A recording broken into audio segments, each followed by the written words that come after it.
important jazz standards that you need to know. If your goal is to be able to play jazz really well, then if you understand these 10 jazz standards, then you've essentially unlocked hundreds of others. Okay, number 1 is autumn leaves.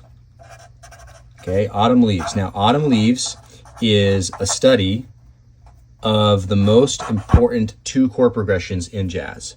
The 2-5-1 and the minor 2-5-1. Okay, so if you understand those 2 chord progressions in jazz, you can unlock literally many other jazz standards. Number 2 is blue bossa. Blue bossa. This is a study of an important style in jazz, which is bossa nova. Okay, but it's also it reinforces the 2-5-1, right? And it's also a song in a minor key. Okay, it also changes keys, and that happens all of the time in jazz standards. Okay, number 3. All of Me. All of Me. Not only a really important jam session song, it's also a great study of a very common thing that happens in jazz standards called secondary dominance. Now, if you know what that means, don't freak out. It is a fancy music theory term, but it's actually not that scary once you understand it. Number 4 is it could happen to you. Okay, it could happen to you.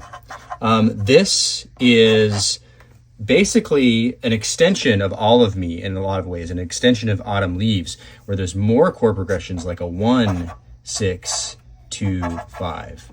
There's also the use of diminished chords. Okay, if that freaks you out, don't be freaked out. It's okay. It's just a word. Diminished chords, passing diminished chords. That happens a lot in jazz. So if you understand that one, boom, more harmony unlocked.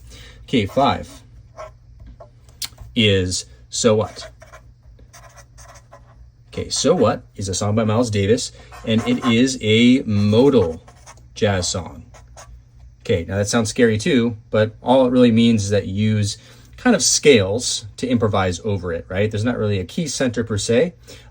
So in other words, there's actually 2 chords in it. It's D minor 7 and E flat minor 7. So only 2 chords in the song, so it's a great challenge to figure out how do you actually make great solos that sound interesting over top of that. Okay, number 6 is On Green Dolphin Street. On Green Dolphin Street. This is kind of a study of unconventional harmony.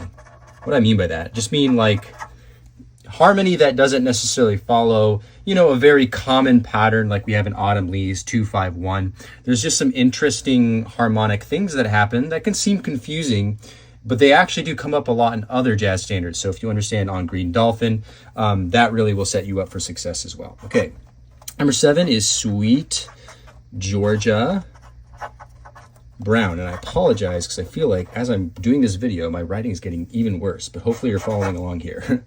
Okay, this is a study of dominant 7th chords, specifically cycling dominant 7th chords. What that just means is like you have like a dominant 7th chord, like an F7 chord going to a B flat 7 chord, and then an E flat 7 chord, and then an A flat 7 chord. By the way, those are like transitioning in perfect 4th intervals, which happens a lot in jazz.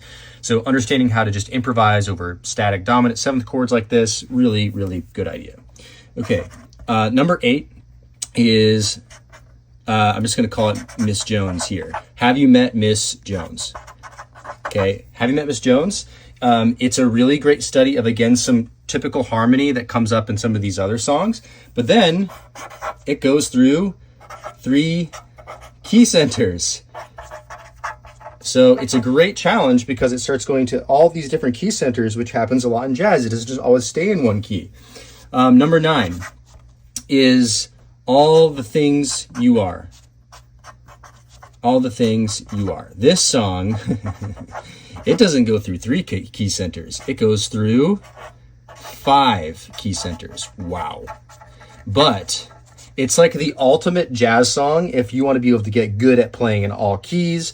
It's the ultimate jazz song if you want to get good at 1-6-2-5 chord progressions, 2-5-1 chord progressions, 6-2-5-1 chord progressions, all kinds of stuff, okay? It really is kind of like the perfect jazz standard, if you ask me. Okay, and then number 10, the one you've all been waiting for,